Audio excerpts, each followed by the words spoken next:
샬롬. 서로 인사 나누십시다.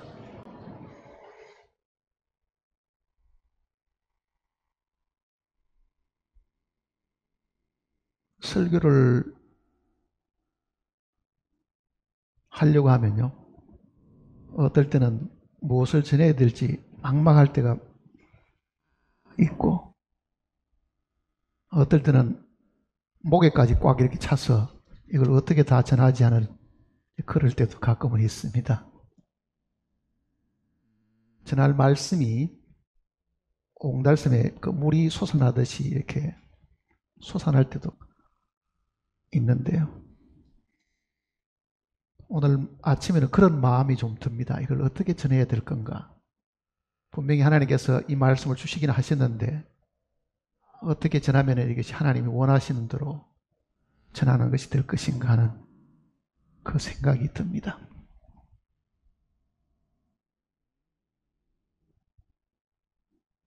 하나님이 사람을 창조하셨는데요, 왜 창조하셨으며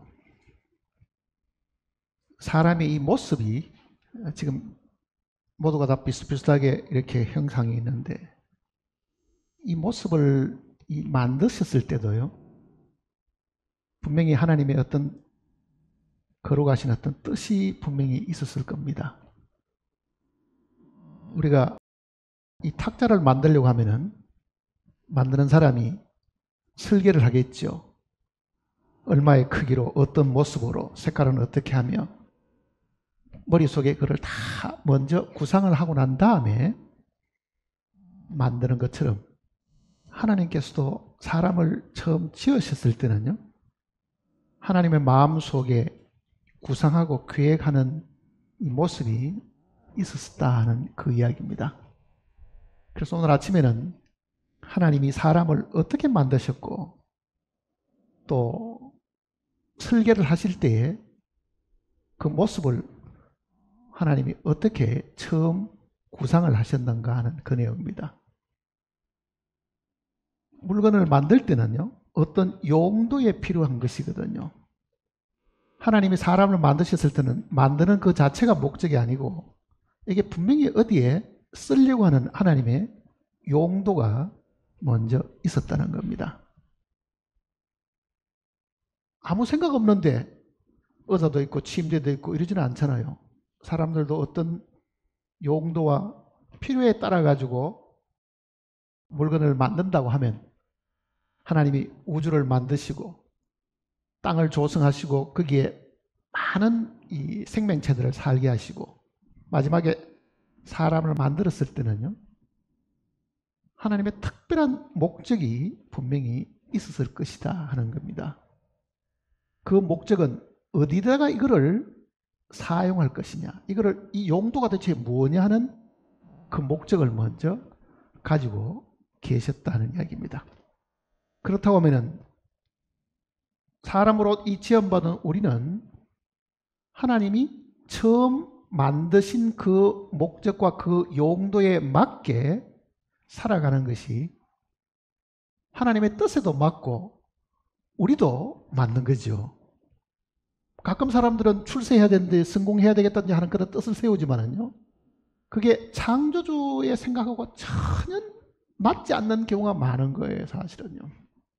그는 자기가 그렇게 뜻을 세우지 창조주께서 나를 만드실 때에 어디에 어떻게 쓰려고 이걸 만들었냐는 걸 알면은 우리가 우리의 삶의 목적과 뜻을 정하는 것은 별 의미가 없습니다.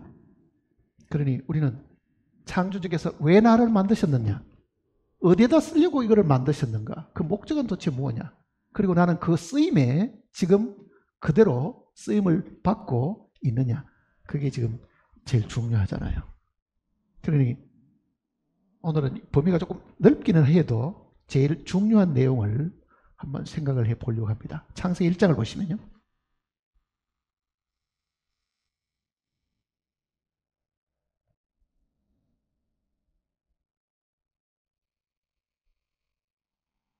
창세기 1장 26절입니다. 하나님이 이르시되 우리의 형상을 따라 우리의 모양대로 우리가 사람을 만들고 그들로 바다의 물고기와 하늘의 새와 가축과 온 땅과 땅에 기는 모든 것을 다스리게 하자 하시고 하나님이 자기 형상 곧 하나님의 형상대로 사람을 창조하시되 남자와 여자를 창조하시고. 여기 지금 기록된 이 내용 속에는요, 하나님이 사람을 지으신 목적도 기록되어 있고 그리고 그 사람을 어떻게 만들었는가에 대한 그 내용도 기록되어 있습니다. 두 가지 다가 기록이 되어 있습니다. 하나님이 사람을 어디다가 쓰려고 만들었는가에 대한 것은 과거에도 설교를 한 적이 있습니다. 오늘은 그 부분보다는 하나님이 사람을 어떻게 만드시고 이 구조와 이 형상, 모습이 어디다가 이걸 써먹으려고 이렇게 만들었느냐, 그 내용을 생각을 해 보려고 합니다. 다시 보시면요, 여기에 26절에 하나님이 이르시되 우리의 형상을 따라 우리의 모양대로, 그리고 27절은 하나님이 자기 형상 곧 하나님의 형상대로 사람을 창조하시되, 이렇게 이야기했습니다. 여기 지금 이 내용 그대로 하면요, 우리의 형상, 그 다음에는 우리의 모양, 이렇게 표현했습니다. 하나님은 한 분이신데요, 나의 형상, 뭐 이렇게 나의 모습, 이렇게 이야기하면 되는데 우리의, 이렇게 이야기하잖아요. 우리의. 자, 이 내용을 잘 생각하면 이런 뜻입니다. 하나님은 성부와 성자와 성령 삼위가 한 몸을 이루고 계시는데요, 한 분의 하나님이잖아요.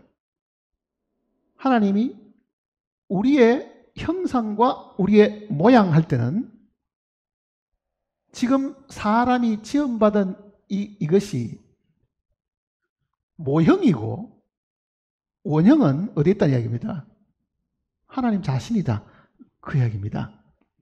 그러니 사람이 이렇게 생긴 거는요, 하나님의 형상을 갖추신 아들의 형상인데, 사실은요 아들의 형상인데,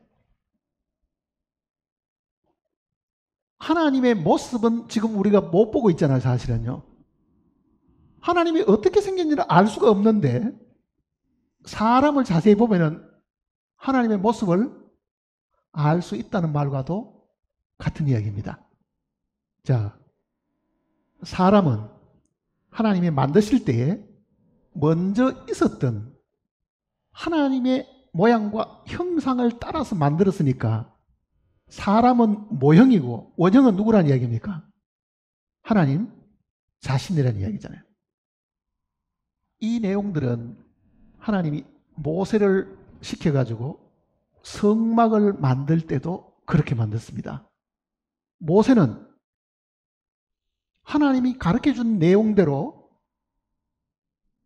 세마포로 가지고 울타리도 만들고 기둥도 세우고 다 이렇게 벽도 세워가지고 안에 있는 성막 다 이렇게 다 지었는데요, 모세가 만든 그 성막도 그거는 원형이 아니고 뭐였습니까? 모형이었습니다. 출애굽기 25장을 보세요.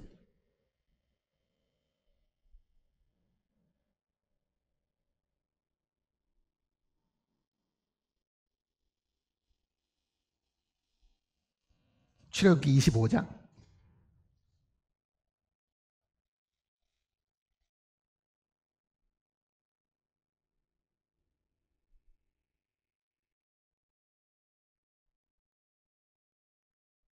8절을 보시면요, 8절. 내가 그들 중에 거할 성소를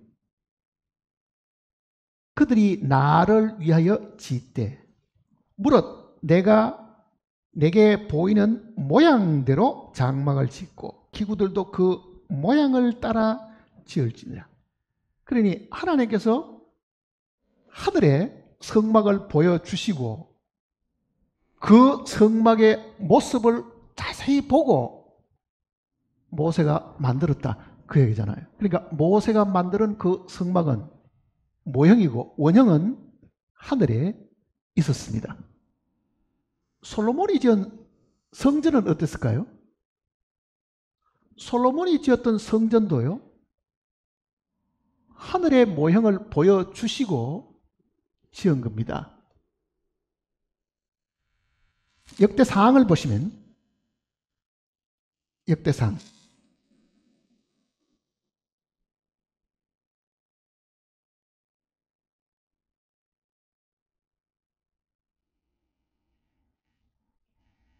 28장입니다.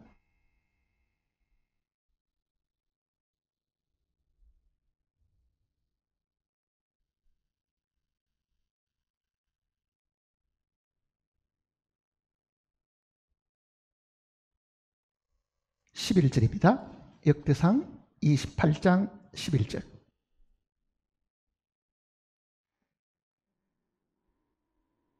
다윗이 성전의 복도와 그 집들과 그 곳간과 다락과 골방과 속죄소의 설계도를 그의 아들 솔로몬에게 주고, 또 그가 영감으로 받은 모든 곧 여호와의 성전의 뜰과 사면의 모든 방과 하나님의 성전 곳간과 성물 곳간의 설계도를 주고, 19절을 보시면 다윗이 이르되 여호와의 손이 내게 임하여 이 모든 설계를 그려 나에게 알려주셨느니라. 그러니 솔로몬이 지은 그 성전은 이미 그 아버지가 하나님께로부터 설계 도면까지 다 받은 겁니다, 사실은요. 그러니 하나님께서 사람에게 지으라고 하는 그 성막이나 혹은 성전은 하늘에 원형이 있고 그거를 사람들에게 주셔가지고 그거를 보고 만들도록 하셨습니다, 원리상으로 보면. 근데 창세기 1장 26절 이 내용도요, 그 내용을 이야기하는 겁니다. 우리가 우리의 형상을 따라 우리의 모양대로 우리가 사람을 만들고, 그러니 사람은 그저 하나님이 주물딱주물딱 해가 흙으로 이렇게 빚어 만드신 게 아니고 원형이 있었고 그 원형의 모형이 오늘 우리들이다, 그 이야기입니다. 이거는 굉장히 놀라운 이야기입니다. 우리는 이 지구상에 80억 되는 사람들이 다 있으니까요, 그 중에 내가 하나라고 생각하니까 별로 귀하게 생각하지 않습니다. 근데 하나님이 사람을 만드셨을 때 이 사람이 하나님의 형상대로 지음받았다. 그럼 어떤 생각이 들어요? 하나님의 형상과 하나님의 모양대로 지음받았다 그러면 어떤 생각이 들어요? 내 모습이 하늘에 이미 원형이 사실은 있었다는 말과도 같잖아요. 그러니까 지금 여기에 우리의 형상 했는데 이 우리는 성부, 성자, 성령 중에 성자를 두고 하는 이야기입니다. 예수님의 모습이잖아요. 자, 예수님이 이 땅에 오셨을 때에 그분이 어떤 사람들의 눈에 비쳤느냐 하면요, 그저 나사렛 목수의 아들, 이 정도밖에 사실은 몰랐습니다. 그런데 히브리서 내용을 한번 보세요. 히브리서 1장을 보시면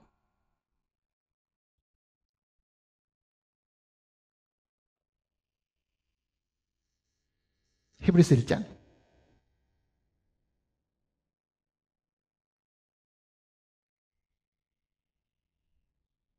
히브리서 1장 1절입니다. 옛적의 선지자들을 통하여 여러 부분과 여러 모양으로 우리 조상들에게 말씀하신 하나님이 이 모든 날 마지막에는 아들을 통하여 우리에게 말씀하셨으니 이 아들을 만유의 상속자로 세우시고 또 그로 말미암아 모든 세계를 지으셨느니라. 3절 같이 읽어볼까요? 이는 하나님의 영광의 광채시요 그 본체의 형상이시라. 자, 예수님이 하나님의 영광의 광채고 본체에 뭐라 그럽니까? 형상이라 그러잖아요. 예수님이 하나님의 형상이시다. 그러니까 우리의 형상을 따라하는 것은 성자의 형상입니다. 성자의 모습인 거예요, 사실은요. 성육신 하시기 전에 그 아들의 모습대로 우리를 지으셨다. 그 뜻입니다. 그 아들 모습대로 지으셨다. 그럼 어떤 생각이 드세요? 우리가 하나님의 형상대로 지음을 받았는데 이 형상이 바로 그 아들의 형상이고 그 아들의 그 형상대로 지음받은 우리는 뭐로 만들었느냐? 그 얘기냐. 뭐 하려고 우리를 이렇게 만들었느냐? 그 얘기잖아요. 아들의 형상을 입은 것은 틀림없는데 이 아들의 형상을 입게 하는 그 이유가 뭐냐? 그러니 하나님이 사람을 창조하신 이 목적이 이 사람 창조 속에 사실은 다 들어있습니다. 왜 우리를 하나님의 형상대로 지었는데 그 형상이 무엇을 의미하는, 그 아들의 형상은 도대체 뭐냐 그러면은 아들의 형상이잖아요. 이 아들의 모습은 하나님의 형상인데 이 형상은 도대체 무엇을 두고 하는 이야기냐? 요한복음 2장을 보십시다.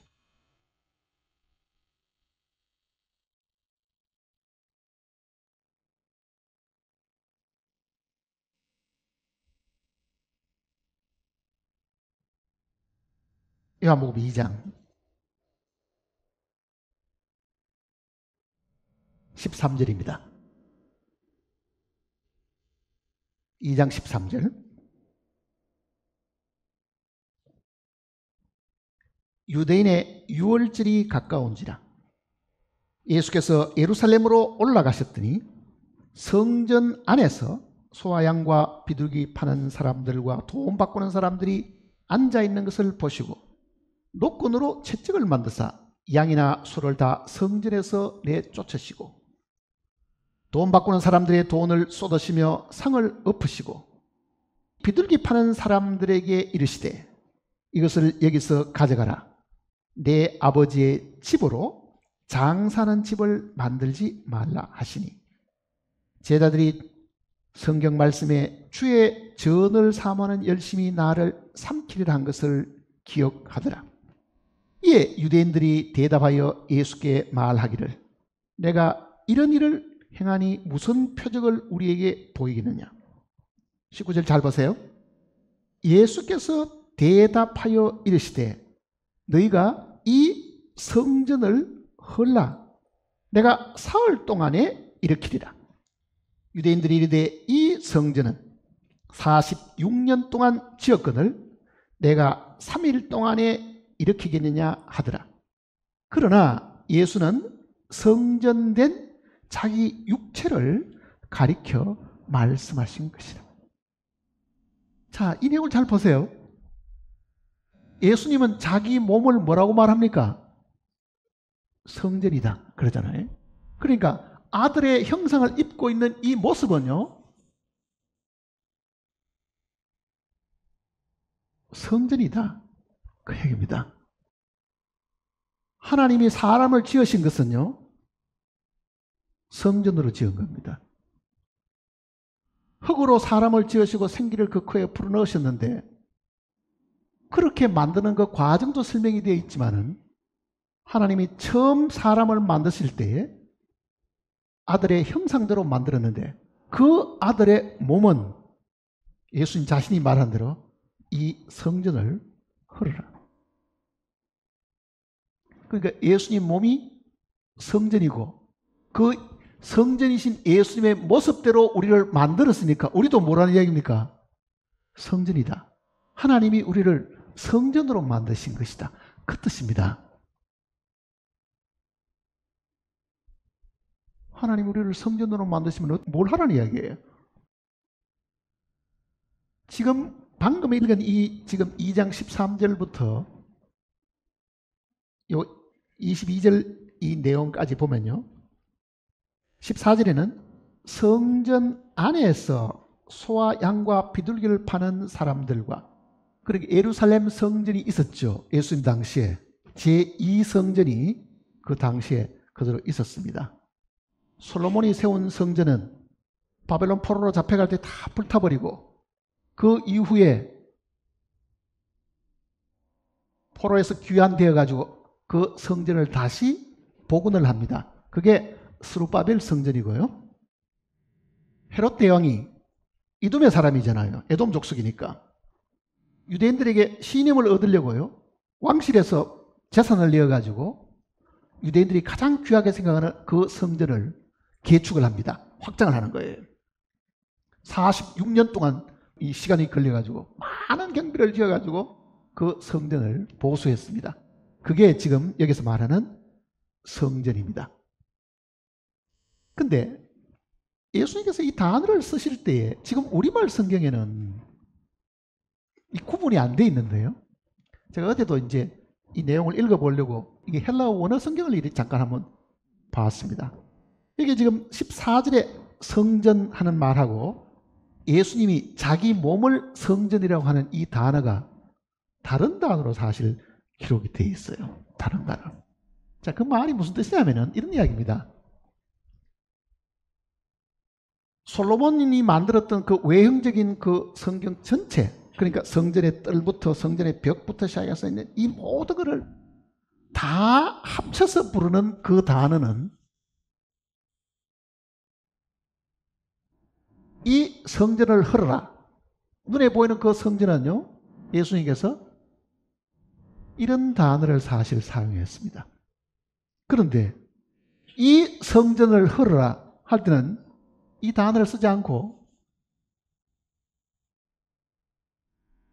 근데 우리말 번역할 때는 이거를 구분해서 번역할 단어가 없으니까 이것도 성전이고 이것도 성전입니다. 근데 어떤 차이가 있느냐 하면은 성전 뜰부터 성경 담벼락부터 전체적인 그 내용을 다 이야기할 때는 이 단어를 씁니다. 이게 히에론이라는 단어고, 안에 제사장들이 들어가서 섬기는 성소와 지성소만을 이야기하면은 이 단어는 나오스라는 단어를 씁니다. 우리가 성막을 공부할 때도 여러분들이 그때 들으시는지 모르지만 구약 성경의 이 성막을 공부할 때도 보면요, 휘장이 있고 안에 요 건물이 또 이렇게 있잖아요. 이 휘장을 포함한 이 전체를 성전이라고 말하고 이 부분도 성전이라고 말합니다. 제사장들이 가서 섬기는 이 부분도 성전이잖아요. 그러니까 이 전체를 말할 때에 그때 이 히브리 말 단어에 이 성전이라는 단어는 지금 요 단어입니다. 히브리 단어는. 바깥에 있는 휘장까지 전부 다 포함하는 단어들. 근데 실제 제사장들이 들어가서 봉사하고 예배드리는 장소는 요것뿐이잖아요. 그러니까 요것도 이렇게 성전, 나오스라는 단어를 쓰고 있습니다. 히브리 단어는 오헬이라는 단어를 씁니다. 오헬.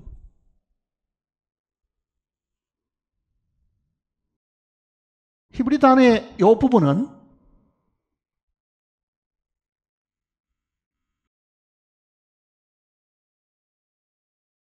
아마 성막 책에도 아마 이게 구분을 해서 설명을 한 기억이 납니다.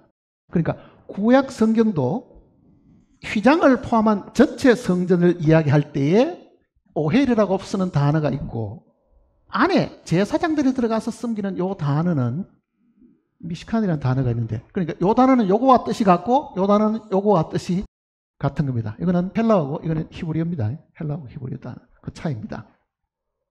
그러니까 예수님께서 소와 양들을 내쫓은 그 성전은 히에론이라는 이 단어를 사실 씁니다. 그러면 어떤 의미가 있을 것 같아요? 어떤 의미 차이가 있을 것 같아요? 이 휘장이 없고도 주님이 들어가서 섬길 수 있는, 제사장으로 섬길 수 있는 곳이 사실 있겠죠. 그러니까 이거를 사람의 몸에 한번 비유해 보세요. 사람의 몸에. 하나님이 사람을 만드실 때에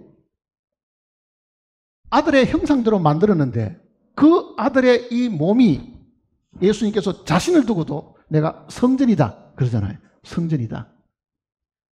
근데 예수님이 육신을 벗으면 어떻게 되겠어요? 여전히 성전이 되겠죠. 이 휘장은 육신을 두고 하는 이야기입니다. 육신을 벗어도 여전히 성전이 되는 겁니다. 그러니까 사람이 육신을 벗어도 우리 속에는 뭐가 있습니까? 혼이 있고 영이 있죠. 그 혼과 영으로 하나님을 기억하고 찬양할 수도 있습니다. 이게 이제 구분되어 있는 거잖아요. 우리는 언젠가는 육신을 벗을 사람들입니다. 그러니 육신에 해당하는 이 외적인 담벼락이나 이 휘장이 없어도 성전이 되는데 그 말입니다.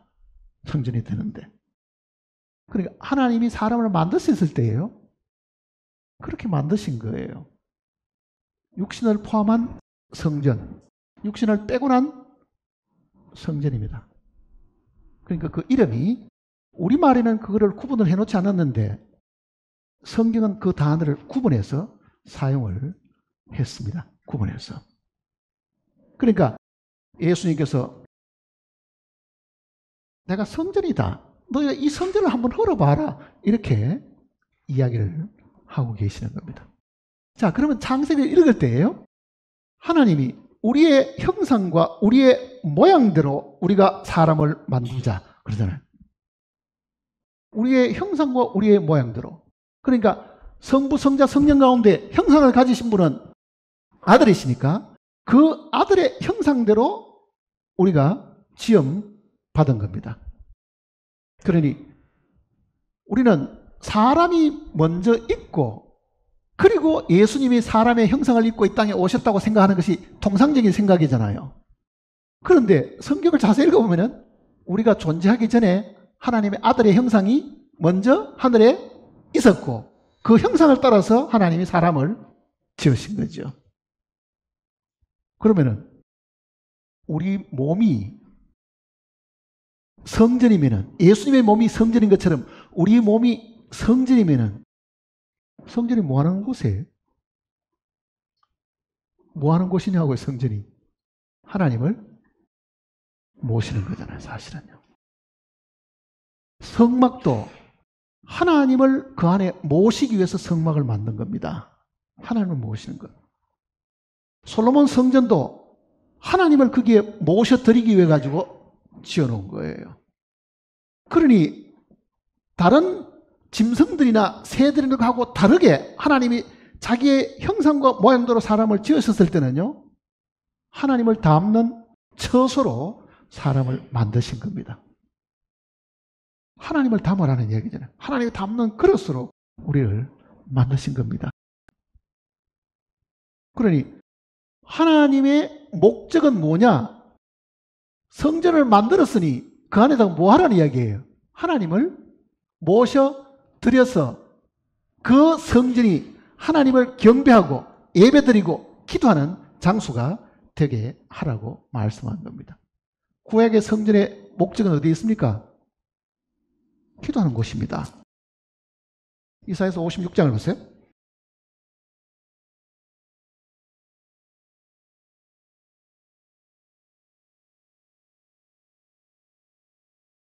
이사야 56장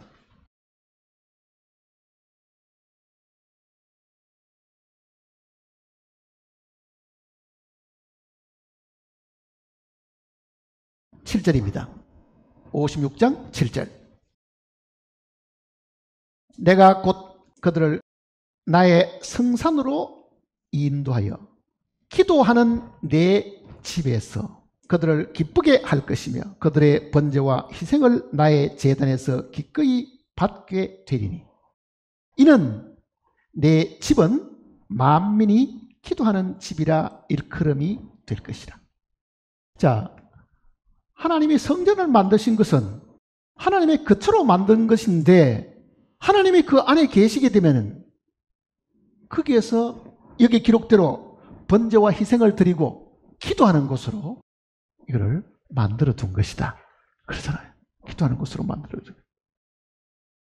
예수님이 살아계실 때도요, 예수님이 기도하셨다는 기록이 사복음서 속에 15번이나 나옵니다. 15번이나. 아니, 하나님이신데 누구 보고 기도하느냐? 그렇게 질문하는 사람도 있지요.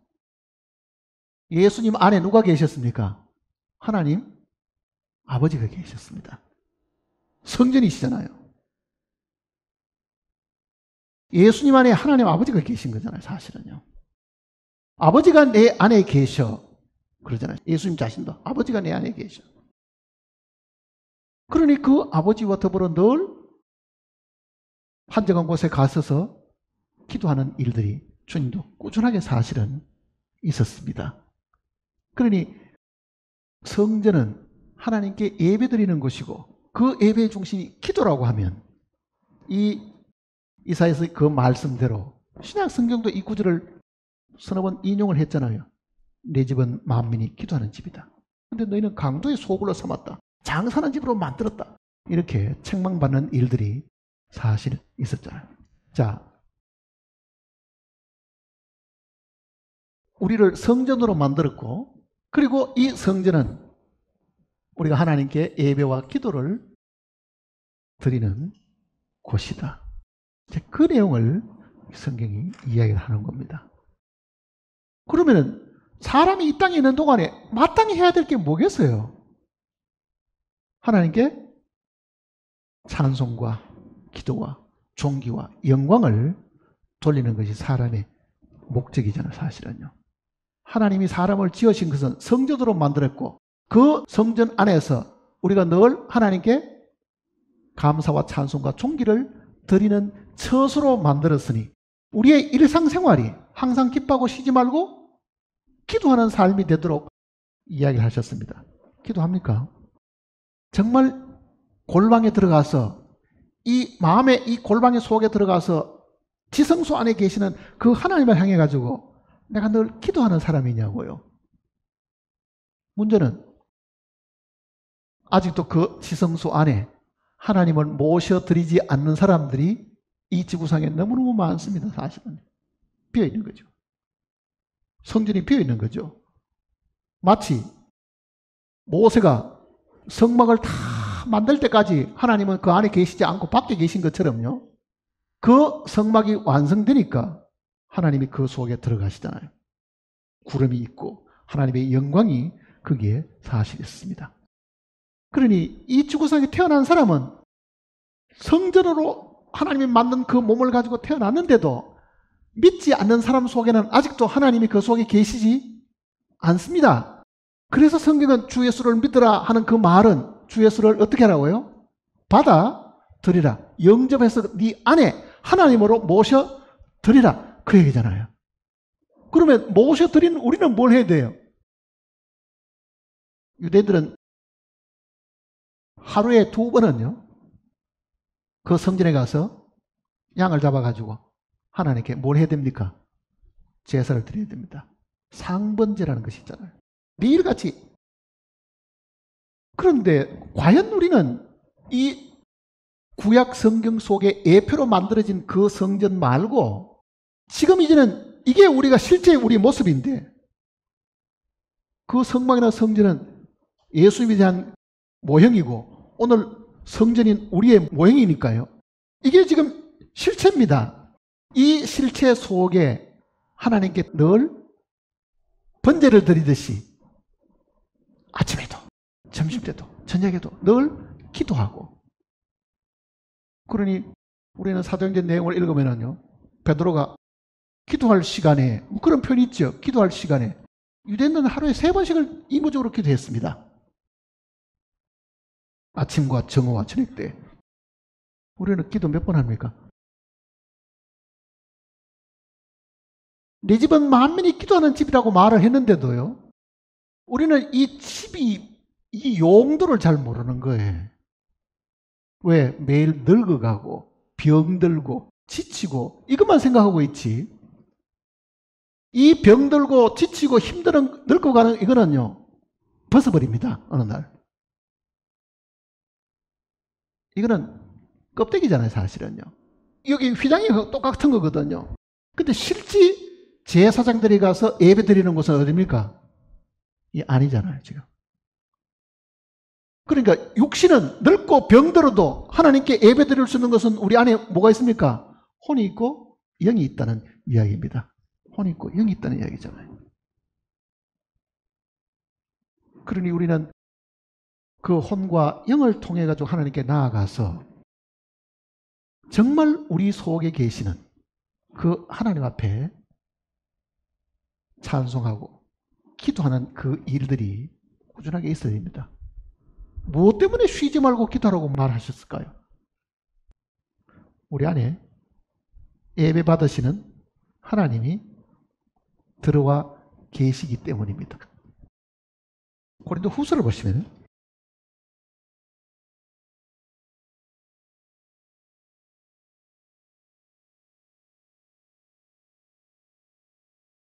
13장입니다.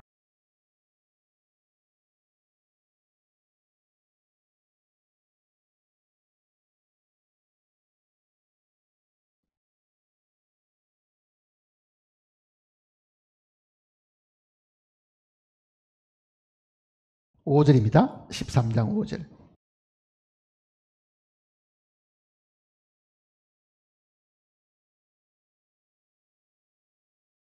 너희는 믿음 안에 있는가 너희 자신을 시험하고 너희 자신을 확정하라. 예수 그리스도께서 너희 안에 계신 줄을 너희가 스스로 알지 못하느냐? 그렇지 않으면 너희는 버림받은 자니라. 자, 자기 안에 이 부활하신 주님이 계신 걸 너희가 모르느냐? 모르는 사람은 이미 버림을 당한 사람이다. 왜 예수님이 우리 안에 들어와 계십니까? 우리 몸이 뭐라는 이야기입니까? 성전이잖아요. 고린도전서 6장을 보세요.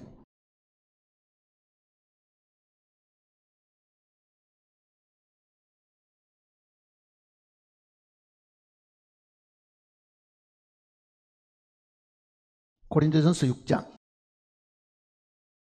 19절입니다.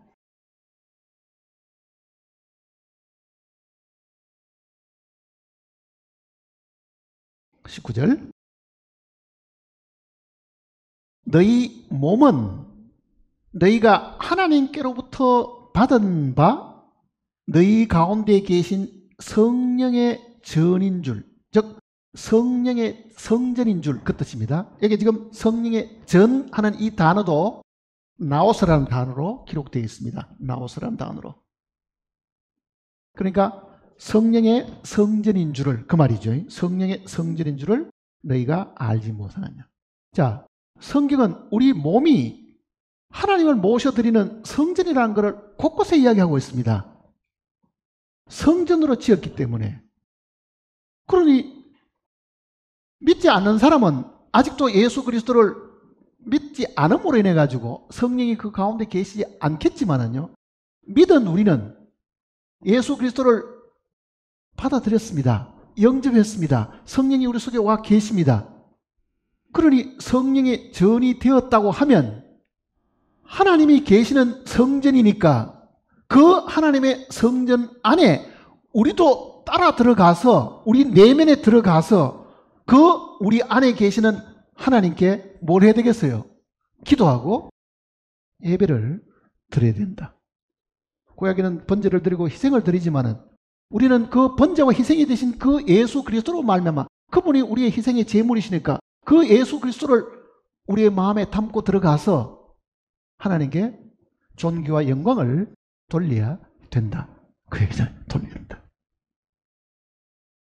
그러니까 그리스도인들은 이 부분을 머릿속에 항상 생각하고 있어야 됩니다. 내 몸이 하나님의 성전이다.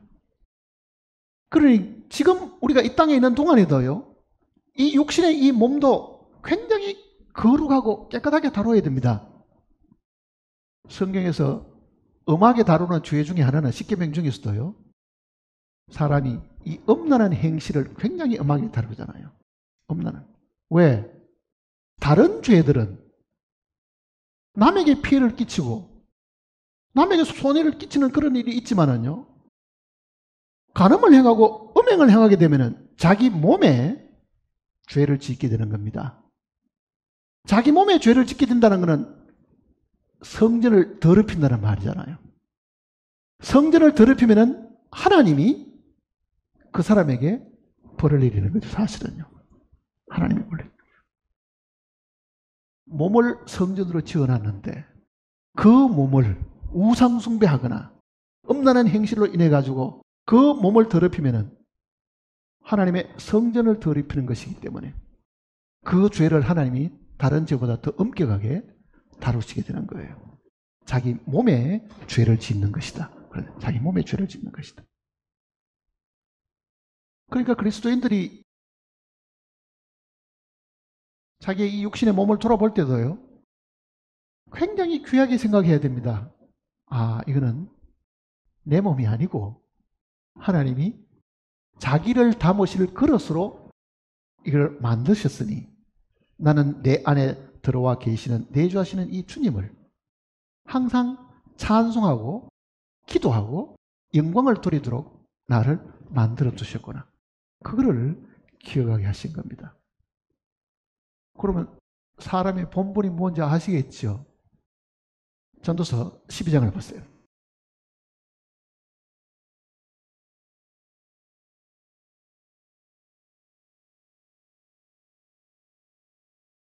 전도서 12장입니다.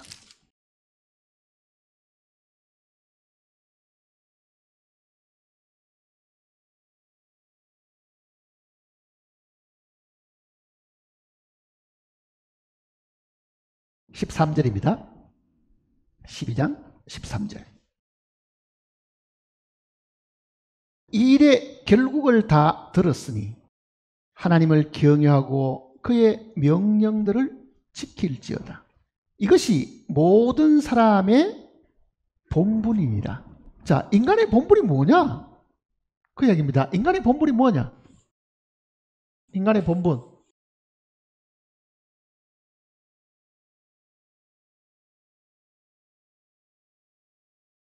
사람이 마땅히 해야 될 일이 뭐냐? 우리는 이 세상에 학교에서나 사회에서 듣고 배운 대로요. 인간의 할 일은 뭐며 우리의 할 일은 뭐며 어쩌고 저쩌고 뭐 백성으로서는 나라를 위해서 뭐를 해야 되고 어쩌고 하는 이야기를 하지만은 그거보다도 우리가 더 먼저 생각해야 되는 거는요. 창조주가 사람을 만들었을 때 그 사람에게 하나님이 바라시는 뜻이 있겠죠. 그게 우리의 본분이 되어야 됩니다. 창조주가 우리를 지으신 목적도 있고 지은 우리에게 향하신 하나님의 뜻이 있고 무엇을 하고 살아야 될지를 하나님이 가르쳐 주신 것이 인간의 본분이다. 그러잖아요. 인간의 본분이다. 인간의 본분은 애 놓고 애를 뭐 부지런히 잘 키워가지고 나중에 뭐 자기보다 더 똑똑한 아이, 더 성공한 아이를 키우는 것이 인간의 목적이 아닙니다. 그 아이도 그러고 그 손자도 그러고 그 아비도 그 할아버지도 모두가 다 하나님 앞에 지음을 받았으면요. 각 개인이 하나님 앞에 그 본분을 다 해야 되잖아요. 뭐라 그럽니까 여기에? 다시 보세요. 일의 결국을 다 들었으니 하나님을 경외하고, 자, 첫 번째는 인간이 해야 될 마땅한 일들은 하나님을 경외하는 겁니다. 하나님을 두려워하는 거예요, 사실은요. 존경하고 두려워하는 겁니다. 경외한다는 말은. 하나님을 두려워합니까? 세상 사람은 하나님을 두려워하지 않습니다. 하나님이 어디서 하나님 믿으려면 내 주먹을 믿어라 할 정도로 자기 주먹보다도 더 약하신 어떤 존재라고 생각하고 있는 거죠. 그 마음속에 하나님에 대한 두려움이 없잖아요. 그러나 성경은 마땅히 하나님을 두려워할 자로 우리가 항상 기억하고 하나님이 그런 두려운 존재임을 인식하도록 주님도 말씀하셨습니다. 마태복음 10장을 보세요.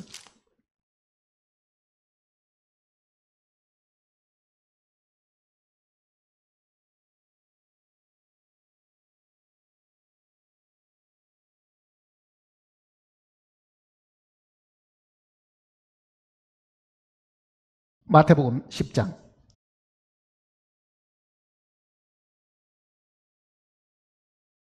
28절입니다.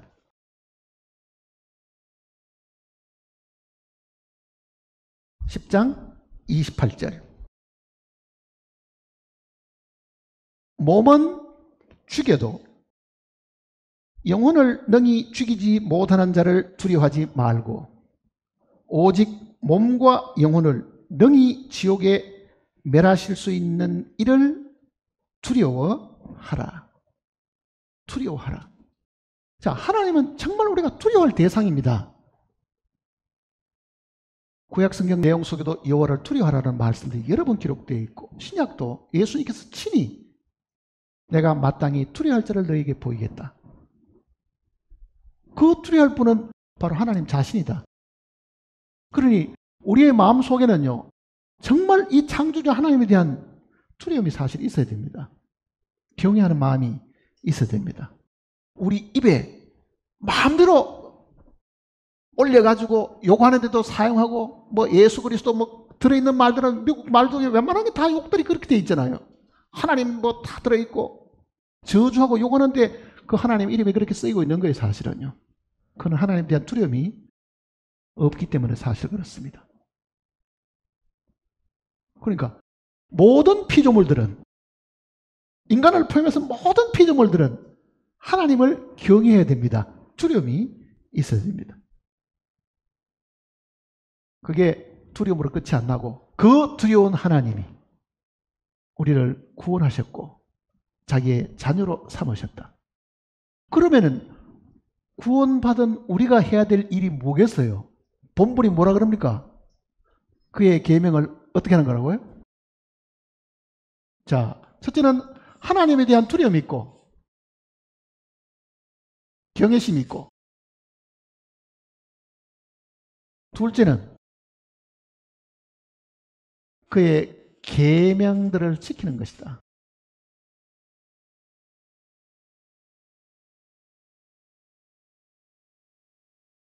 이게 사람의 목적입니다. 자, 한번 생각해 보세요. 마음에 하나님에 대한 두려움이 있습니까? 모든 믿는 사람 마음 속에는 하나님에 대한 두려움이 있습니다. 그 다음에 우리가 해야 될 게 뭐냐? 그의 계명들을 지키라 그러잖아요. 그의 계명들을 지키라. 그럼 우리 이렇게 생각합니다. 아니, 그 많은 계명들을 도대체 어떻게 다 지키나? 율법만 해도 그게 10가지가 되고, 유대인들 저것들 계산대로 하면 613가지나 되는데 그걸 우리가 어떻게 다 지켰다는 말이냐? 걱정할 거 없습니다. 살인하지 말라, 간음하지 말라, 도둑질하지 말라. 그 외에 다른 계명이 있을지라도 내 이웃을 내 몸과 사랑하는 그 계명 속에 어떻다고요? 다 들어있다 그러잖아요. 그러니 계명은 613가지가 아니라 그 이상이 된다 하더라도 그 계명은 축소하면은 두 가지가 됩니다. 하나님 사랑,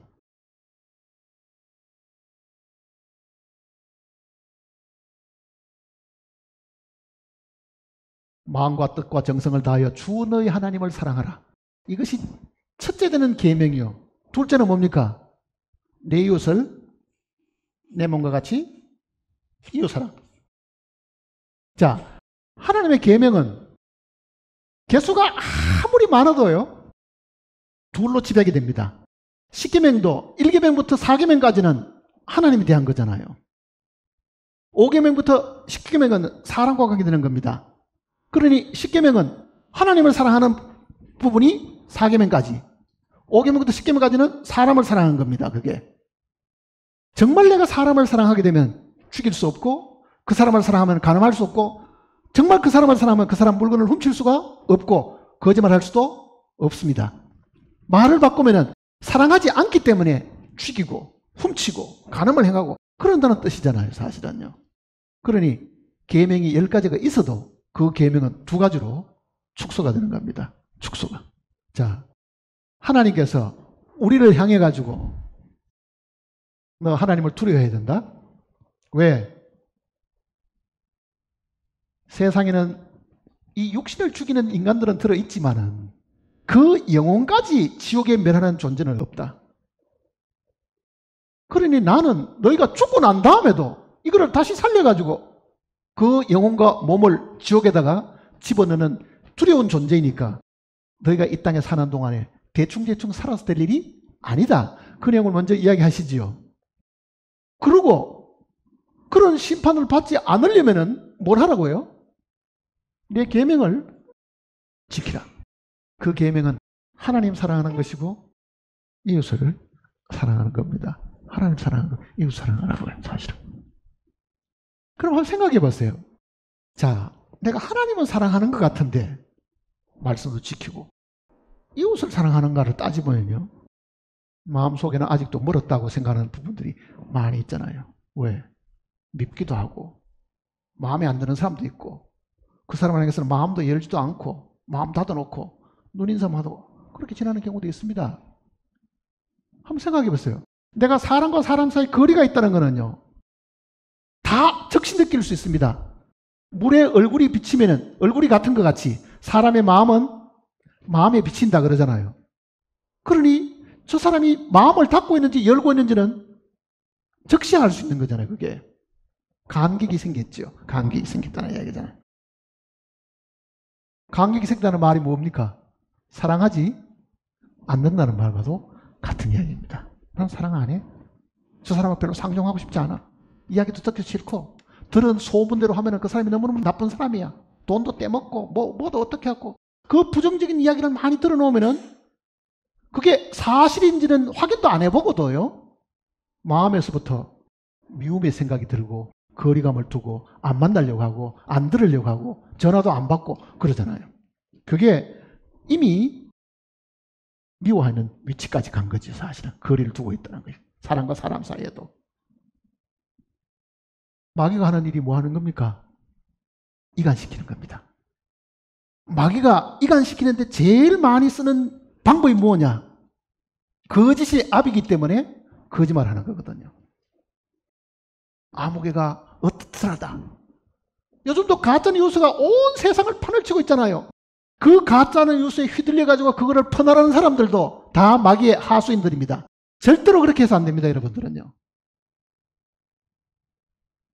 확인 안 된 소문과 확인 안 된 그 이야기들을 그대로 받아들여가지고 그거를 말로 퍼뜨리거나 뭐 인터넷상에 나와 있는 그런 걸 뭐 전부 다 퍼나르다 보면요, 거기에 대한 모든 행위도 주님 앞에 가서 반드시 심판받습니다. 그러니 절대로 그리스도인들 그렇게 해서 안 됩니다. 본인 만나서 한번 이야기 들어보라고요.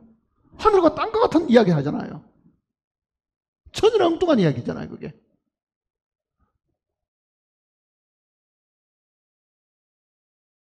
저도 그런 오해스러운 이야기를 수없이 듣습니다. 돈을 얼마나 챙겨가지고 떼먹었나는 동 무슨 오만. 그래서 내가 하도 어이가 없어. 아니, 내가 무슨 통장에 그 이름이 내 이름으로 된 것도 아니고, 그럼 내 이름도 안 된 통장을 내가 어떻게 돈을 마음대로 챙겨 가져갈 수 있어요? 그런 무수한 말을 듣고 사람들이 다 떨어져 나가죠. 이간돼 버렸잖아요. 그 책임은 하나님 앞에 가서 반드시 지게 됩니다. 그게 누가 있었어요? 마귀가 있은 거잖아요. 거짓말로 가지고 사람들 다 이간시키잖아요. 다 이간시키잖아요. 그리스도인들은 절대로 그렇게 이용당해서 안 됩니다. 시험에 들지 말게 하옵시며 다만 악에서 구합소서. 주여, 나는 이 소문이 설령 사실이라 해도 나는 이 소문을 퍼뜨리는 사람이 되지는 않겠습니다. 그게 필요한 거예요, 사실은요. 그러니까 주님의 말씀은 뭡니까? 내 계명을 지키라. 사랑하는 거죠. 사랑은 허다한 죄를 덮느니라. 내가 덮어주는 사람이냐, 이걸 까발려가지고 그 사람을 인격을 다 끄집어내려가지고 박살내려고 생각하는 사람이냐, 그걸 한번 생각해 보라고요. 가십들은 그 사람을 공격하고 비난하고 무시하고 어쨌든 그 사람이 잘못되는 것을 마음속에 쾌락을 누리고 있는 사람들이 파가라는 일들입니다. 그리스도는 그렇게 하면 안 됩니다. 왜? 그 모든 일로 인하여 하나님이 분명히 심판하신다 그래요. 다시 전도서 보세요.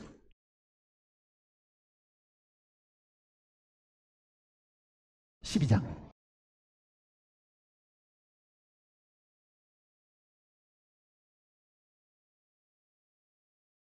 13절입니다.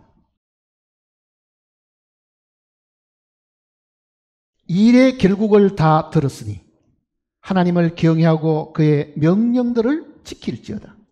이것이 모든 사람의 본분이니라. 14절 같이 읽어볼까요? 하나님은 모든 행위와 모든 은밀한 일을 선악간에 심판하시리라. 이 심판이 있으니까 우리는 두려워해야 되는 겁니다. 지옥에다가 우리를 멸하실 수 있는 그분이 있기 때문에 우리는 정말 말하는 것도 조심하고 소문내는 것도 조심하고 정말 조심해야 되는 겁니다.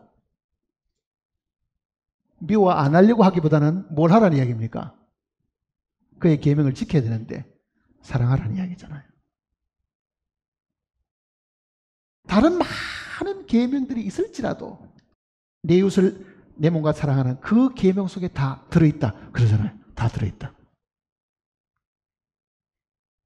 그러니 사랑하는 것은 적극적인 것이고 살인하지 말라 간음하지 말라 하는 그 말을 지키려고 하는 거는요, 이게 소극적인 겁니다. 그러니 저 사람을 미워 안 해야지 하고 노력할 필요가 없습니다. 뭘 해야 됩니까? 적극적으로 사랑하게 되면은 모든 미움도 다 달아나게 되어 있습니다. 미워 안 해야지 하고 왜 나는 사람이 저렇게 미워지? 아우 내가 안 미워해야 되는데. 그런 마음이 들 때마다요, 그 영혼을 위해서 마음을 열고 기도를 시작하면요, 그 미움이 달아납니다. 정말 그 영혼이 하나님 앞에 바로 서기를 바라고 하나님의 사랑을 잊기를 원하는 마음으로 그 영혼을 위해서 기도하기 시작하면은 그 사람에 대한 모든 것들이 다 사라지게 되어 있다고요. 자, 성전으로 만들어 두셨는데 성전 안에 사는 사람들이 해야 되는 일들이 뭐냐? 뭘 해야 돼요? 자, 성전에 들어가서 사는 사람들은 제사장들만 할 수 있는 일들이잖아요. 제사하는 사람들. 이 울타리 쳐 있는 이 안에까지는요, 일반인들도 다 들어가는 자리입니다. 소나 양을 끌고 여기까지 다 들어오는 거예요. 그러나 이 장소는, 나오스라고 불리는 이 성전은 제사장만 들어가잖아요. 일반인들은 못 들어가게 돼 있죠. 제사장이 그 속에 왜 들어갑니까? 백성의 죄를 위한 것이 들어있죠. 자, 오늘 우리도 하나님의 성전에 들어가서 섬기는 사람인데 그 섬김이 속에 뭐가 있느냐? 기도하는 것이 들어있죠. 그 기도는 제사장들이 백성을 위해서 대신 제물을 들고 들어가서 하나님께 뭐 하는 겁니까? 중보하는 겁니다. 그러니 중보 기도가 필요한 이유가 바로 거기에 있는 겁니다. 그 옛날에는 제사장들이 짐승의 피를 들고 들어가서 휘장 앞에도 뿌리고 대제사장은 휘장 속에 들어가서 이 속죄소 위에 뿌리지만은요, 그 제사장은 백성을 대신하는 사람이잖아요. 백성을 위해서 하나님 앞에 제물을 드리는 사람이잖아요. 그러면 오늘 우리가 성전 속에 들어가서 기도하는 거는 복 달라고 기도하는 기도보다도 무슨 기도가 있어야 되겠어요? 중보의 기도가 있는 거죠, 사실은요.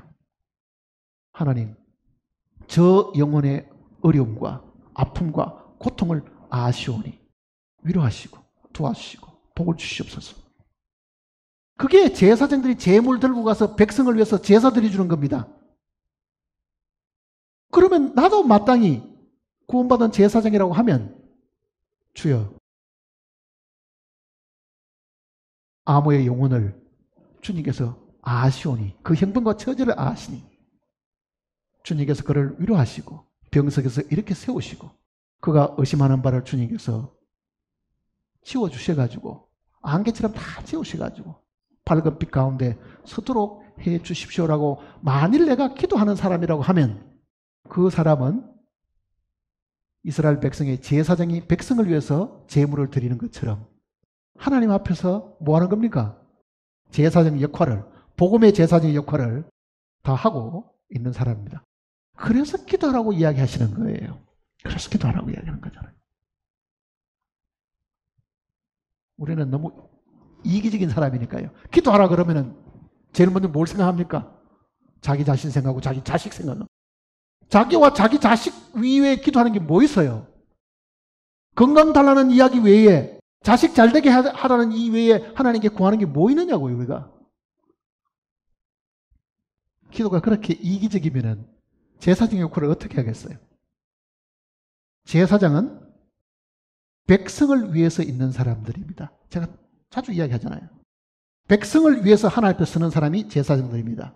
선지자는 하나님을 위해서 백성 앞으로 나오는 사람들이거든요. 그러니 적어도 내가 성전에 들어가서 제사장으로 역할을 다 하려고 하면은 백성을 위하는 것이 있어야 됩니다. 내 이웃을 위하는 것이 있어야 됩니다. 그게 기도의 제목이 사실 되어야 될 거 아니라. 누굴 위해서 기도합니까?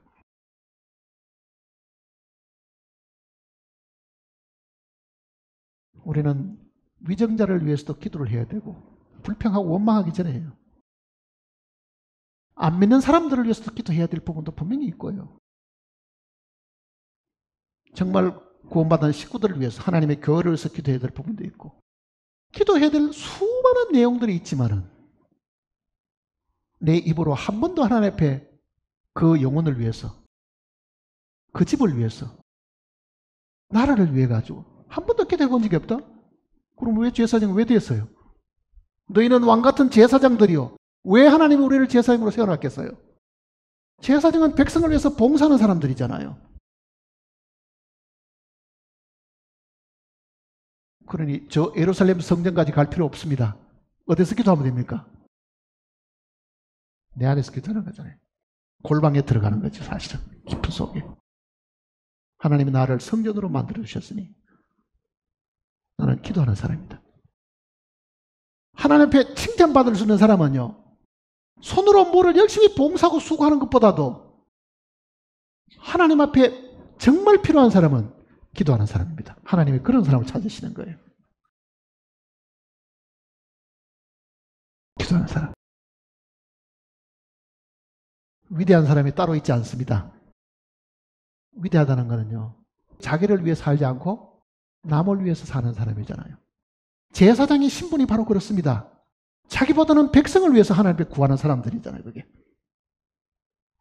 그러니 오늘 하나님이 사람을 창조하신 그 목적이 성전으로 만들었고 우리로 하여금 그 안에 하나님을 모셔드리도록 믿음으로 영접하도록 해두셨고 그 하나님이 우리 안에 계시니 우리는 기회가 주어질 때마다 마음속에 이 지성소에 들어가서 그 성전 안에 들어가서 하나님 앞에 입을 열고 기도하는 사람이 돼야 된다.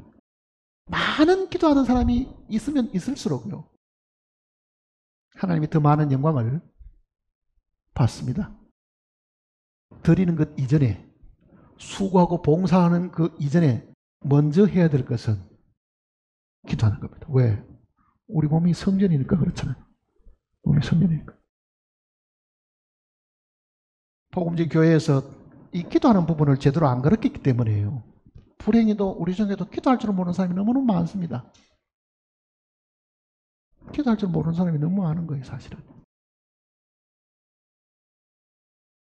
무릎 꿇고 하나님께 기도하면은 몇 분 동안 기도할 수 있어요, 여러분? 할 말이 없는 거예요, 별로. 뭘 기도해야 되는지. 예수님은 왜 기도하실까요? 밤이 새도록 기도하신 적도 있잖아요. 밤이 새도록.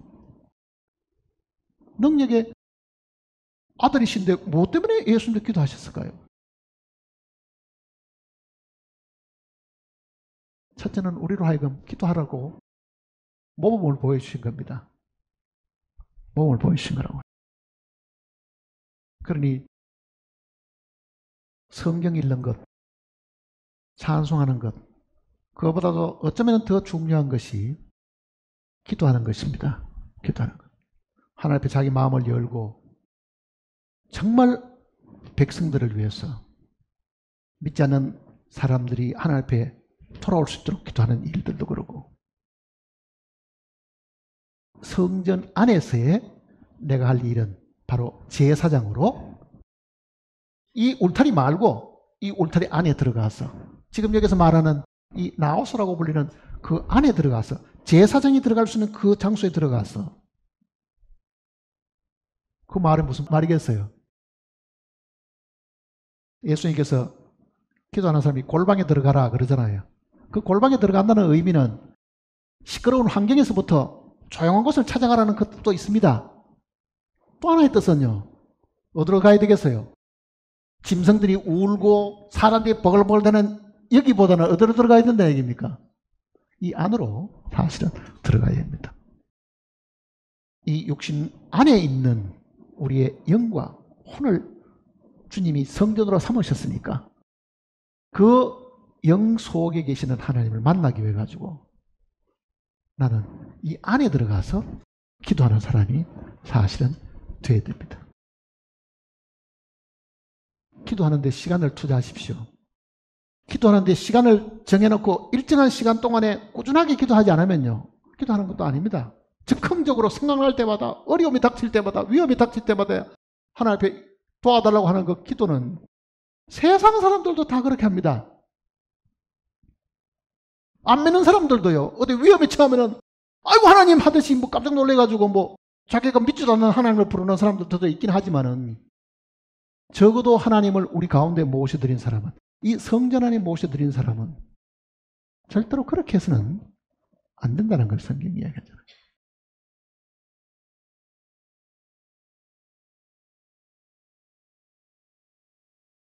고린도전서 6장을 보시면요.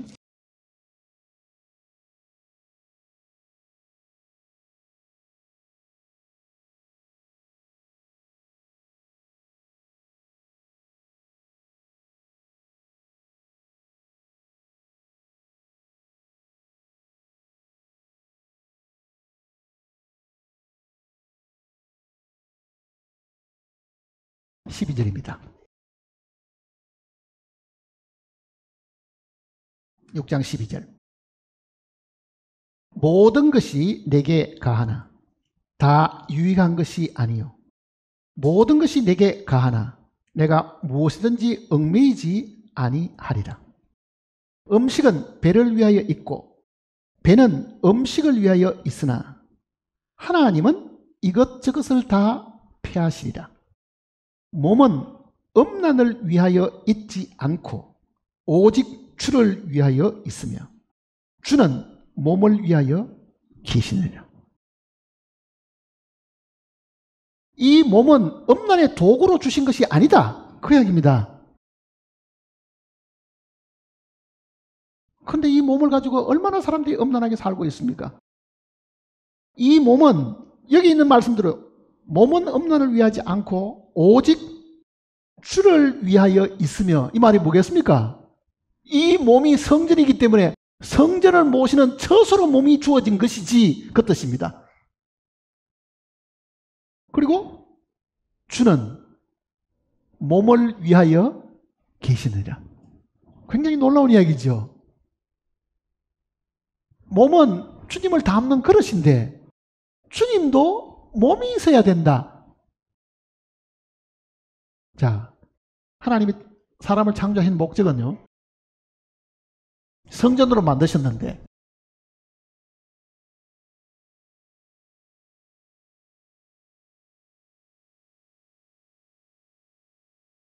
창세기 1장과 2장 내용 속에 기록되어 있는 것이 본래 하나님의 뜻이잖아요. 창세기 1장과 2장은 인간이 타락하기 전에 모습을 기록해 놓은 겁니다. 타락하기 전에. 그러니 구속은요, 본래 하나님의 창조의 목적이 아닙니다. 본래 하나님의 창조의 목적은 창세기 1장과 2장 속에 다 들어있어요. 3장은 사람이 타락하니까 하나님의 구속의 계획, 여인의 후손을 보내주실 것을 약속하셨지만은 처음 하나님이 창조하셨을 때 그 목적은 뭐냐? 이 내용을 자세히 읽어보면요. 여기 가도 끝에 가도 또 하나 있습니다. 뭐 있어요? 계시록 21장과 22장 내용이 여기에 들어있습니다. 그러니까 양쪽 다를 자세히 보면요. 처음 이야기하신 내용이 여기 가서 최종적인 결론을 이루고 있는 겁니다. 자, 하나님이 처음 사람을 만드시고 에덴 동산에 두셨습니다. 1장 2장 내용서에 그 기록이 되어 있잖아요. 그 에덴 동산은 하나님이 사람 가운데 들어오셔서 사람과 함께 살려고 하는 겁니다. 그 에덴 동산이 원시적인 성전의 모형이잖아요. 원시적인 성전의 모형이라고요. 그러니 에덴 동산도 하나님이 자기 거처로 삼으셔가지고 거기에 계시면서 사람을 거기에 함께 살게 하신 거죠. 하나님과 사람이 함께 거하는 것이 에덴 동산의 모습입니다. 새하늘과 새 땅. 영원히 하나님과 사람이 함께 하는 거잖아요. 그러니 이 처음 하나님의 목적이 여기 가서 최종적으로 완성이 됩니다. 새하늘과 새 땅. 그 새하늘과 새 땅은 하나님이 처음 꿈꿨던 것이고 사람들과 하나님이 영원히 함께 하려고 하는 것입니다. 그 사이에 있는 것은 뭐냐? 사람이 범죄를 하니까 하나님께서 모세로 하여금 성막을 지어라 그러잖아요. 성막을 지어라. 내가 그 가운데 있겠다.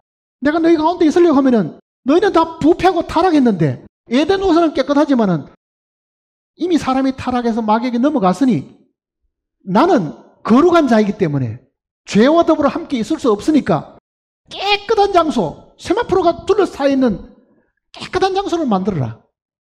그러니 하나님이 거룩하신 분이고 거룩한 장소를 만드는 것이 성막입니다. 성막이 이스라엘 백성 가운데 있다는 것은 하나님이 이스라엘 백성 가운데 자기 거처를 삼으셨다는 뜻이잖아요. 자, 그 성막이 솔로몬 성전이 되잖아요. 솔로몬 성전. 솔로몬 성전.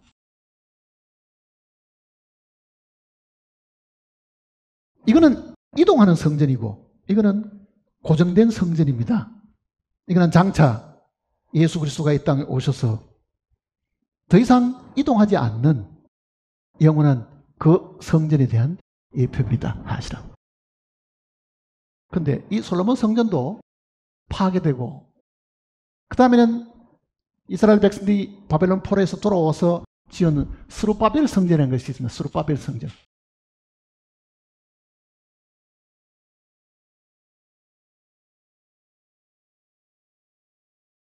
제2성전, 헤롯 성전이잖아요. 헤롯이 보수한. 근데 예수님이 그 헤롯 성전을 보고 이 성전을 헐어라.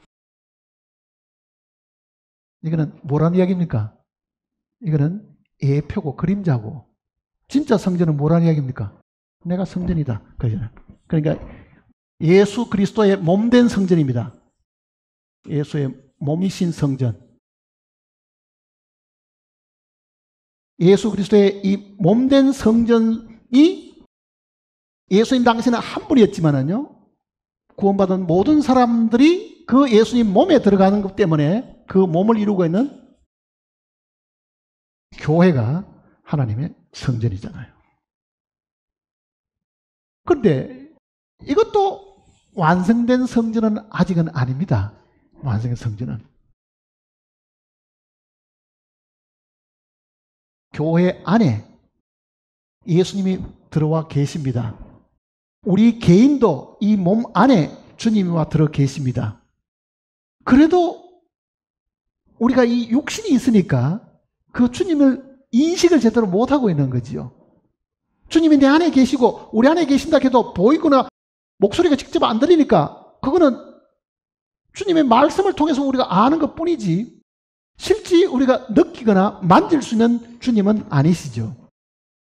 그러니 이 교회가 완전한 변화를 입은 성전이 됩니다. 그게 새 예루살렘이잖아요. 새 예루살렘.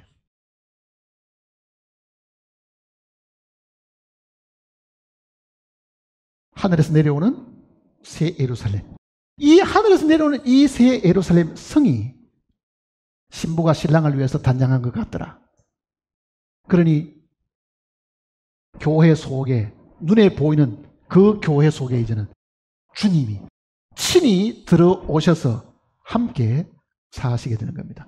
이 새 예루살렘이 새 하늘과 새 땅에 하늘에서부터 땅으로 내려오는 거죠. 그게 역사의 최종적인 완성입니다.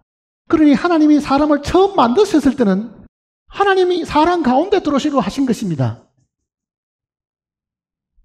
그러니 사람이 범죄하는 것 때문에 못 들어오시고 결국은 성막에 계시거나 이런 과정을 겪어가지고 최종적으로는 이 창세기 1장 2장 내용 속에 있었던 그 내용을 하나님이 최종적으로 완성하셔서 우리가 영원히 하나님과 함께 분리되지 않고 얼굴을 대하여 보고 그를 섬기고 살 수 있는 나를 하나님이 정해두셨습니다. 요한계시록은 바로 하나님의 창조의 목적이 완성되는 그 모습을 설명을 해주는 겁니다. 그러니 역사의 시작부터 끝까지 성경은 다 설명해 놓은 거예요. 이게 어떻게 되어지고 있다는 거를. 그거 보세요. 이 과정을 지금 다 겪고 있죠, 지금. 그리고 어느 날 교회가 공중으로 휴거되고 주님과 더불어 이 땅에 다시 내려오고 그 천년왕국의 참에는 영원한 심판이 있고 하늘에서부터 새 예루살렘이 내려옵니다. 예루살렘이 뭐 하는 겁니까? 예루살렘은 거룩한 성이고 성전이 있는 곳이잖아요. 성전이 있는 곳. 하나님과 사람이 영원히 함께 살게 되는 것. 그러니 이 내용을 머릿속에 늘 기억해 두시면은요, 정말 우리는 매일매일 삶 속에서 주님과 더불어 함께 살아가는 것을 경험하고 살 수가 있습니다. 살 수가 있는 거예요.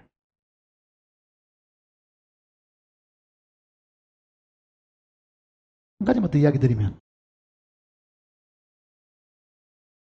구원받은 그리스도인들이 하나님을 두려워하는 일들과 그의 계명들을 지키는 거잖아요. 이거를 잘 생각하셔야 됩니다. 예수님이 하시는 말씀을 먼저 한번 보세요. 요한복음 14장을 보시면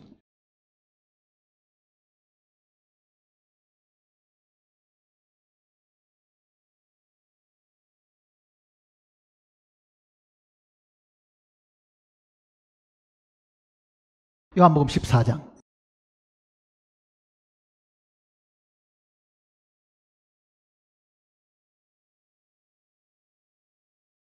21절입니다. 같이 읽어보겠습니다. 나의 계명을 지키는 자라야 나를 사랑하는 자니 나를 사랑하는 자는 내 아버지께 사랑을 받을 것이요 나도 그를 사랑하여 그에게 나타내.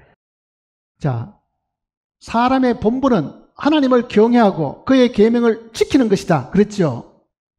근데 예수님은 이거를 더 구체적으로 설명합니다. 지금 여기에 나의 계명을 하고 그 다음에 지금 이게 빠진 단어가 있습니다.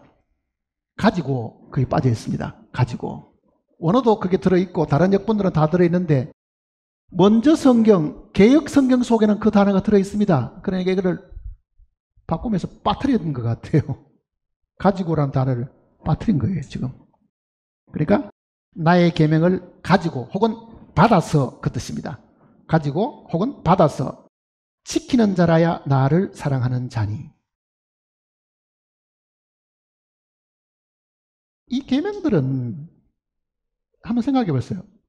주님이 우리에게 주신 계명은 두 가지밖에 없는데 세 계명을 너희에게 주노니 그러잖아요. 그 세 계명 하나님 사랑과 사람 사랑인데 내 계명을 가지고 혹은 받아서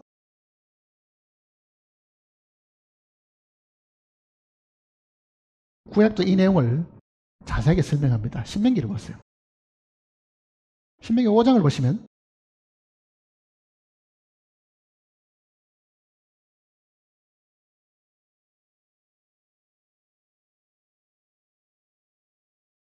신명기 5장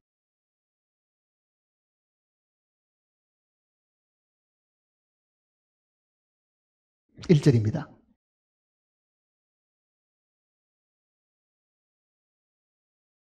신명기 5장 1절 모세가 온 이스라엘을 불러 그들에게 이르되 이스라엘아 오늘 내가 너희의 귀에 말하는 규례와 법도를 듣고, 자, 첫 번째는 뭐 하는 겁니까? 지키려고 하면요, 첫째는 듣고 그랬습니다. 둘째는 뭡니까? 배우고, 셋째는 지켜 행하는 겁니다. 자, 오늘 우리는 주일이나 수요일마다 성경을 설교하는 사람을 통해서 듣고 배웁니다. 듣고 배우는 걸로 끝나버리면요, 아무 의미가 없습니다, 사실은요. 부족한 사람이 설교를 해도 가끔은 사람들이 이렇게 말합니다. 설교 너무너무 좋습니다. 거기서 머물러 갖고는 아무 의미가 없는 거예요. 설교가 좋으면 뭐합니까? 그 좋은 설교를 듣고 배워가지고 그 다음 뭘 하라는 이야기입니까? 행함이 반드시 있어야 됩니다. 행함이 없는 믿음은 죽은 것이라. 설교가 좋은 것은 지식입니다. 그거를 행하는 것은 내가 내 것으로 삼는 거잖아요. 내 것으로 삼는 거. 설교 좋은 거 가지고 여러분들이 절대로 기뻐할 일이 아닙니다. 설교가 좀 부족해도요, 실제 나는 하나님의 말씀을 내가 듣고 배운 것뿐만 아니라 나는 지켜 행하는 사람이다. 그 행함이 있어야 그 행함을 통해서 실질적으로 그거를 자기 것으로 만드는 겁니다. 한번 보세요. 수영을 배우러 갑니다. 나는 헤엄을 칠 줄 모르는 사람이 물에 집어넣으면 꼬르륵 하고 죽을 사람입니다. 가르치는 사람이 팔을 어떻게 하고 비행은 어떻게 하고 가르쳐 줍니다. 잘 가르칩니다. 너무너무 잘 가르칩니다. 다 배웠습니다. 물속에 들어가면 나도 살 것 같아요. 그 배운 지식이 그 사람을 그 물속에서 살아남게 못합니다. 배우는 것하고 행하는 것은 서로 다른 이야기입니다. 서로 다른 이야기라고요. 아는 것하고 가르치는 것하고는 별개의 것이다. 그런 말도 있죠. 영어로도 to know is one thing, to teach is another. 그런 말이 있습니다. 아는 것하고 가르치는 건 별개의 것이다. 근데 그 말을 이렇게 생각할 수 있습니다. 아는 것하고 행하는 것은 별개의 것이다. 성경 지식을 아무리 많이 알고 있어도요, 지켜 행해가지고 자기 것이 안 되면 연습을 많이 해야 됩니다. 배워가지고 그 다음에 연습을 많이 하면은 나도 어느 날 헤엄을 칠 수가 있게 되는 거지요. 사랑하라는 교훈을 들었지만은 그거를 내가 연습 안 해보면은요, 사랑 못합니다, 결국은요. 남을 나보다 낫게 여기라 그러는데 그렇게 하려고 하면은 얼마나 많은 나의 희생이 있어야 되며 포기가 있어야 되고 자기가 죽어야 그게 가능하느냐고요. 그게 지켜 행하는 겁니다. 그러니 많은 그리스도인들이 열매가 없는 이유는 듣고 배워서 알기는 하는데 행하는 것이 없는 겁니다. 그리고 예수님도 분명히 내 계명을 가진 거는 뭐겠어요? 내 것으로 삼고 듣고 배웠지요. 그 다음에는 지켜야 나를 사랑하는 자니 그러잖아요. 그럼 우리는 아는 것까지는 잘 하는데 이론은 잘 알고 있겠는데 행함이 없는 사람들입니다, 사실은요. 그게 하나님 앞에는 아무 의미가 없는 거잖아요, 사실. 아무가 없는. 오히려 차라리 모르고 행하지 않는 사람이 더 주님 앞에 덜 맞습니다. 알고 행하지 않는 것보다는 모르고 몰라가지고 안 행한 사람은 덜 맞지만은요, 알고도 행함이 없는 사람은 더 많이 맞게 되어 있는 거예요, 사실은요.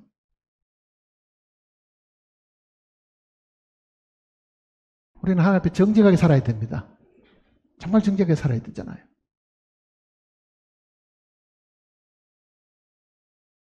주님의 약속이 뭡니까? 자, 내 계명을 가지고 지키는 자는 나를 사랑하는 자니. 나를 사랑하는 자는 아버지께서도 사랑을 하실 것이고 나도 그를 사랑하여 나를 그에게 뭐 한다고요? 나타내리라. 우리는 주님의 생명이 우리 몸에 나타나기를 정말 갈구하는 사람들입니다. 왜 안 나타나는가? 알기는 아는데 아직은 행하는 건지 뭔지 모르는 거죠. 주님이 우리 속에 나타나는데 그 생명이 우리를 통해서 드러나게 되어 있는데 가지고 지켜야만, 그 지킴 속에는 뭐가 들어있냐? 자기 포기가 있어야 되죠. 자기를 부인하는 것도 있어야 되죠. 날마다 죽는 그 일도 있어야 되죠. 그게 지켜 행하는 일들과 관련된 일들이잖아요. 자, 결론적으로 이야기 드리면 이렇습니다. 하나님이 사람을 만드신 것은 성전으로 만드셨는데 그 성전은 바로 예수님 자신이고 그 예수님의 형상대로 우리를 만드셨고 그 성전인 모든 주님을 믿는 사람들이 그 성전에서 기도하도록 하셨다. 아니, 내가 남을 위해서 기도할 정도가 되면 나를 얼마나 포기해야 돼요?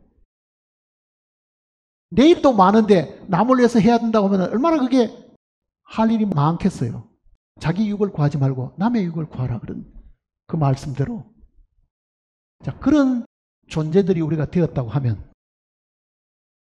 하나님 앞에 감사를 해야 됩니다. 주여, 나는 주님 오시는 그날까지 이 성전 안에서 주님을 모시고 주님께 늘 기도하고 주님이 나를 통해서 역사하셔서 주님이 내 몸에도 주님이 나타나시도록 제가 하기를 원합니다.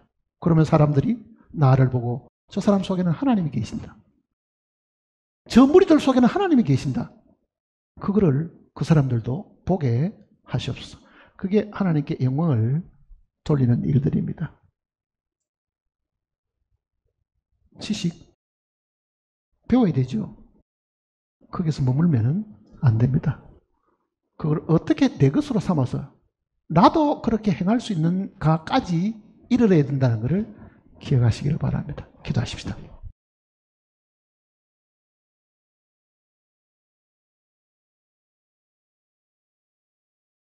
아버지 하나님, 우리를 지으신 목적을 우리에게 가르쳐 주셨습니다. 거룩한 성전 우리를 만드셨고 우리 안에 하나님을 모셔드리도록 하나님이 우리를 처음부터 그렇게 지으셨습니다. 다행히도 머리 숙인 심령들 모두 마음속에 주님이 들어와 계시고 성령이 들어와 내주하심을 저희들이 확실히 알고 있습니다. 그러나 우리가 해야 될 일들은 우리 안에 계시는 주님과 더불어 항상 기도하고 남을 위해서 복을 빌어주는 제사장의 역할을 다하는 것인 줄 압니다. 우리는 바쁘다는 핑계로 늘 게으름을 피우고 참으로 남을 위해서 울며 그 영혼을 위해서 기도하는 일들이 너무나도 부족합니다. 우리의 마음을 일깨우셔서 이 성전 안에서 매일 매 순간 기도하고 사는 저희들이 되게 하시고 하나님이 처음 성전을 지으신 그 목적대로 모두가 기도하는 성전 속에 살아가도록 도와주시옵소서. 이 자리에 함께하지 못한 영혼들 어느 곳에 있든지 주님께서 위로하시고 인도하셔서 말씀으로 우리의 생각과 마음들을 통일시켜 주시고 이 말씀을 듣고 배운 것뿐만 아니라 이 진리의 말씀을 저희들이 행하고 살아가는 저희들이 되게 하셔서 주님 만날 때에 큰 칭찬과 상급을 받는 저희들이 되게 도와주시옵소서. 우리 주 예수님의 크신 이름으로 간절히 기도드립니다.